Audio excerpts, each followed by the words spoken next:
Hello everyone, my name is Corps and welcome back to another video. Now, I just want to quickly say a big thank you for all the support on yesterday's video.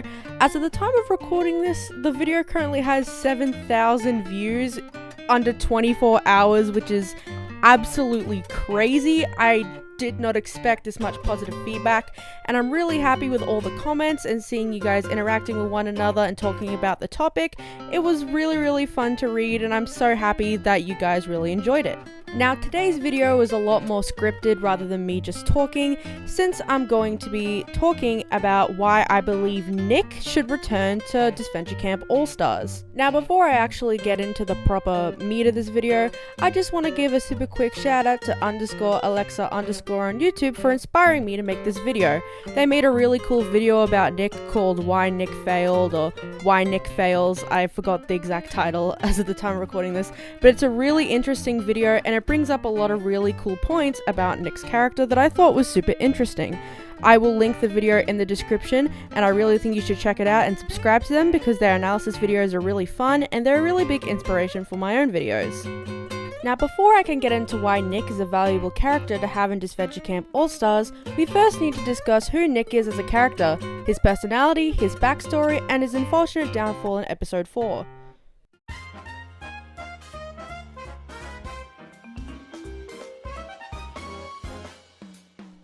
Nicholas Milton III, or Nick, is a character featured in DISVENTURE Camp Season 1 as a member of the Purple Team. He plays a smaller role due to mostly being a support character for his teammates like Lil and Ashley. Nick appears to be a person who's been isolated from outdoor and social life. He is said to have overprotective parents and a sheltered, albeit wealthy, rich lifestyle. In the first episode, we see him open up to Lil, revealing that he hadn't left his home and had ran away due to an argument that occurred with his parents a few weeks prior. In the first 3 episodes Nick is in, we see that despite having an attitude and being quite naive, Nick isn't a bad person by any means. He plays his part in challenges and is encouraging to his teammates, as we've seen in episode 2 and 3. However, episode 4 turns Nick into a completely different character from what we've seen in the first 3 episodes. His arrogance and flippant attitude had increased drastically from the previous episodes. Also, despite his previous bond with Lil, he immediately believes the 6-year-old demon child over Lil when discussing who burnt his and Ashley's things.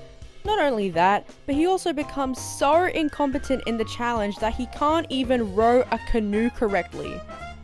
This dude is using one hand to row a canoe! Nick is also seen to be extremely stubborn throughout his time on the show, and usually claims that he's always in the right in arguments.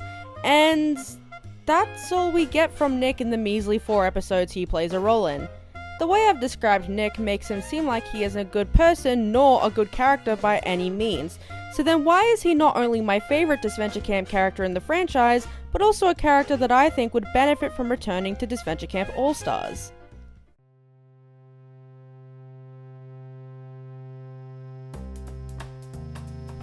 Unlike a lot of the characters that we've seen in DISVENTURE Camp, Nick is a character who already has an established backstory that I think would benefit from being expanded upon. In the beta version of DISVENTURE Camp, it's mentioned that Nick's parents are overly protective due to what happened to his cousin Dakota in Total Drama Revenge of the Island. However, the original version of DISVENTURE Camp is no longer canon to the timeline, which means that the floodgates are open to new possibilities as to why Nick's parents are the way they are. Learning more about Nick's backstory would not only expand from his character, but it would also make room for new interactions with other characters and help his development further. Let's take a moment and think.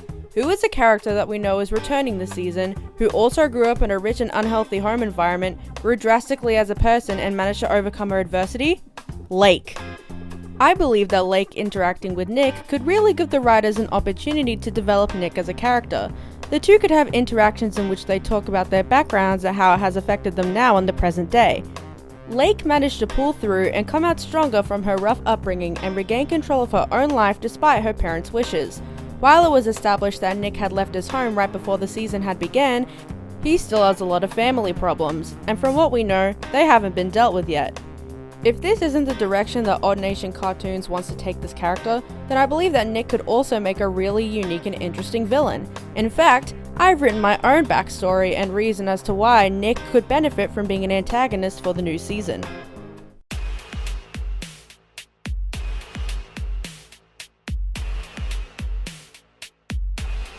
Here's what I've written for a possible Nick villain arc and his motivation as to why he'd become an antagonist in the first place. When Nick's time on Disventure Camp had ended and he had watched episode 4, he was absolutely humiliated.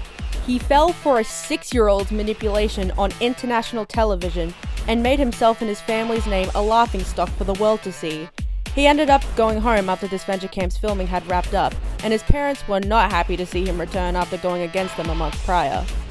Things were already rough with his parents before Disventure Camp, so adding that onto his attempt at rebellion only made his patchy relationship with his family even worse. Nick just wanted to feel independent. He wanted to feel free, like an adult. One day, he ended up breaking into yet another fight with his parents, his father fuming with sheer rage at the thought of Nick moving out. "You think you're so independent?" he said. "You couldn't last a bloody day out in the real world. A 6-year-old has higher intelligence than you." Part of Nick knew that his father was right, but the emotional side of him couldn't take this anymore. He wanted out. He wanted to leave. "Maybe when you can prove to us that you can be independent, we just might consider letting you live on your own," his mother spat. "You want independence? I'll give you independence!" And with that, Nick once again left his home despite his parents' wishes. Only this time, he knew that he had a game to win. Okay, now, not trying to brag, but I think that was a pretty fun way to take his character. While some might argue that this plot point is too similar to Gret's, I disagree. Gret played to prove to her family that she was worth something. In this case, Nick is not only playing to win, but to also prove to his parents that he is capable of being independent on his own. And to go along with the story, I've even done my own redesign of the character.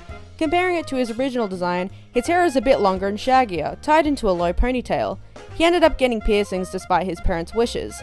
He had a new cashmere sweater that's lighter blue in order to separate it from his old navy blue one that was burnt by Fiore in episode 4. I'm quite proud of this design, and I'd like to hear your thoughts on it in the comments, as well as this villain arc backstory. In conclusion, Nick is a character who really needs to be expanded upon, considering we only have little to go off of him from the backstory that we learned in season 1. And I think that really expanding from this backstory and expanding this character would really benefit Disventure Camp All-Stars. Thanks so much for watching. Before I go, I just want to give a couple of shoutouts. First of all, I want to give a really big shout out to one of my very, very good friends, Miranda at Newsy Nikkei on Instagram. She read through my original script and really helped me clean it up and make it sound a lot more professional. She is an extremely talented author and is currently writing a Super Danganronpa Another 2 fanfiction called Perfect on Paper on AO3. I'll leave a link to that in the description, as well as a link to her Instagram because she is a super talented editor and cosplayer. I'd also like to give a quick shout out to my parents for being super supportive and really liking the first video. If you're watching this, Mom, Dad, I love you. Thank you, I love you. Thank you all so much for watching, and I hope you all have an incredible day. Bye!